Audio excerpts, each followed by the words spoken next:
নমস্কার দিদি, কোথা থেকে এসেছো বলো? আমরা পলদা থেকে, তো কাছাকাছি। তো তুমি তো এর আগেও আমাদের সব ভিজিট করেছিলে নাকি ফার্স্ট টাইম আসলে? না না, ফার্স্ট টাইম। আমি এর আগে একটা শাখা বাঁধানো নিয়ে বলেছি। আচ্ছা, এর আগেও কিন্তু দি ভাইরা এসেছিল, তো দেখিয়ে দিচ্ছি কি নিয়েছে আজকে। দেখো, একটা ভীষণ সুন্দর ময়ূর মোটিভের মধ্যে কানবালা নিয়ে নিয়েছে, 2 গ্রাম 920 মিলি ওয়েট চলে যাচ্ছে। দেখো ডিজাইনটা ভীষণ সুন্দর।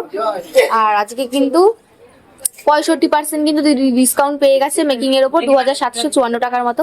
তো কালেকশন কেমন লাগলো বলো? ভালো। দেখানো হয়েছে তো ঠিকঠাক করে? হ্যাঁ তোমাদের বাজেটের মধ্যে সব হয়ে গেছে? হ্যাঁ, ওদের বাজেটে তো যারা দূর থেকে আমাদের ভিডিওটা দেখছে তাদেরকে তুমি কি বলতে চাইছো? আমি বলবো দোকানের জিনিসগুলো ভালো, তোমাদের যদি পছন্দ হয় তোমরা সবাই চলে এসে। মানে বাজেটের মধ্যে তো পাওয়া যাবে তো? হ্যাঁ। থ্যাংক ইউ দিদি ভিজিট করার জন্য। আর যারা দূর থেকে আমাদের ভিডিওটা দেখছো তাদেরকে বলে রাখি, আমাদের 30 দিন কিন্তু ভিডিও শেয়ার করলে তোমরা একটা সোনার নাক চাবি একদম ফ্রিতে পেয়ে যাবে। তো আমাদের ভিডিওটা 30 দিন শেয়ার করতে থাকো। তো থ্যাংক ইউ দিদি, আবার আসবেন।